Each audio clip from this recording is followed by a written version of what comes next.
أعوذ بالله من الشيطان الرجيم بسم الله الرحمن الرحيم الحمد لله وحده والصلاة والسلام على رسول الله وعلى آله وصحبه ومن والاه بإحسان إلى يوم الدين أما بعد. Welcome again to Ramadan Operation Room, where we bring to you our series where we remind ourselves with all the benefits that we can take advantage in this month of Ramadan. Alhamdulillah, today is day 16 and we're going to continue from where we stopped yesterday. A very short recap. We talked about Yusuf and his brothers and some lessons from their story.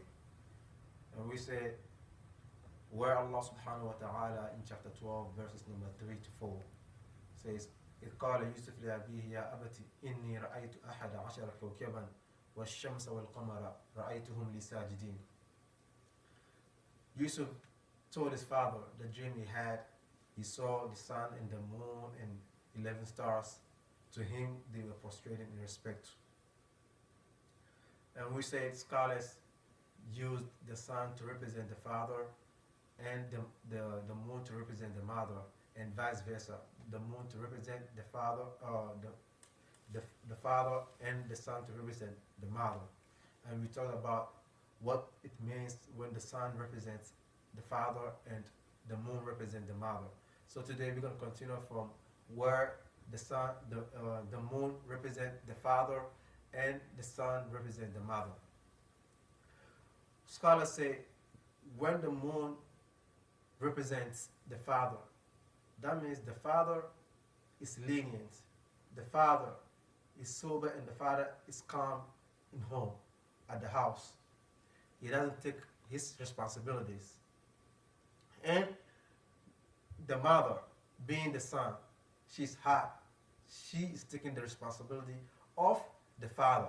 That means when the mother takes the responsibility, or the son comes at the time where it's not supposed to come, there will be an eclipse.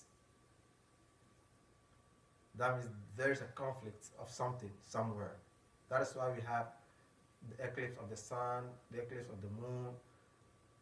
The time the sun is supposed to appear or the moon is supposed to appear, one surpasses the other.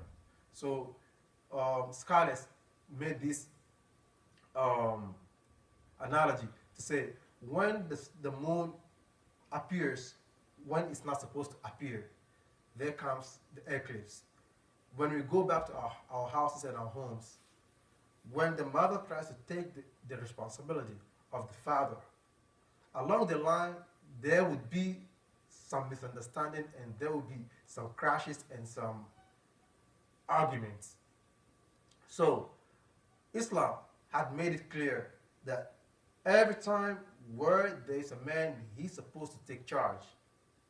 He is supposed to step ahead, then the woman follows. So Yusuf alayhi salam, when he related this dream to his father told him not to relate, not to inform his brothers, but as a curious kid, he went ahead to relate, to inform his brothers.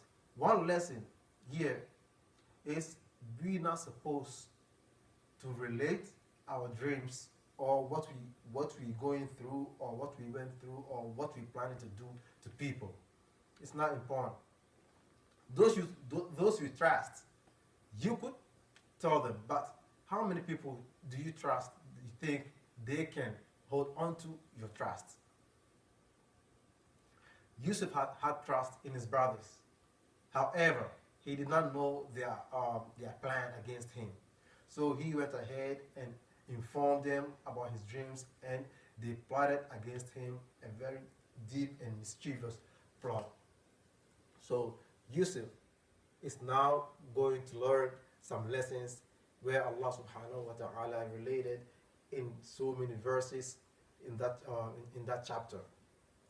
At the end of the day, Yusuf had learned his lessons and the brothers also learned their lessons. But we started from the nine words used in Quran, that is the nine themes: halal, haram, muhkam, mutashabih, Bashirun, Nadhirun, Qisatun. That is where we start. Qisatun, the stories in Quran, and Allah had mentioned so many stories of Prophet Musa, Prophet Hud, Prophet Ilyas, Prophet Shu'aib in Quran. Qisatun, Idatun. Idatun advices in Quran. And when we look from chapter 1 all the way to chapter 114, we could find advices in Quran. What will benefit us and what will harm us in Quran. So Allah subhanahu wa ta'ala used so many verses in Quran to advise us onto what we gotta do and what we're not supposed to be doing. Idatun and mathal are parables, examples that Allah subhanahu wa ta'ala had given in Quran. And when we look in Quran all the way to 604 page, you could see a lot of examples that Allah had given. And when we ponder, when we think about these examples that Allah subhanahu wa ta'ala had given, we could realize what Allah subhanahu wa ta'ala is trying to tell us to do. An example is where Allah subhanahu wa ta'ala says, مثل الحياة الدنيا كمثل ريح فيها صر أصابت حرث قوم ظلموا أنفسهم فأهلكته وما ظلمهم الله ولكن أنفسهم يظلمون.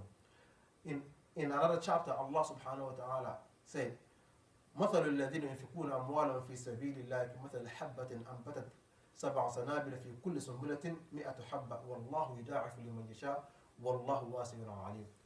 Another verse, Allah subhanahu wa ta'ala says, وَاضْرِبْ لَهُمْ مَثَلَ الْحَيَاةِ الدُّنْيَا كَمَاءٍ أَنزَلْنَاهُ مِنَ السَّمَاءِ فَاخْتَلَطَ بِهِ نَبَاتُ الْأَرْضِ فَأَصْبَحَ هَشِيمًا تَذْرُوهُ الرِّيَاحُ وَكَانَ اللَّهُ عَلَى كُلِّ شَيْءٍ مُقْتَدِرًا.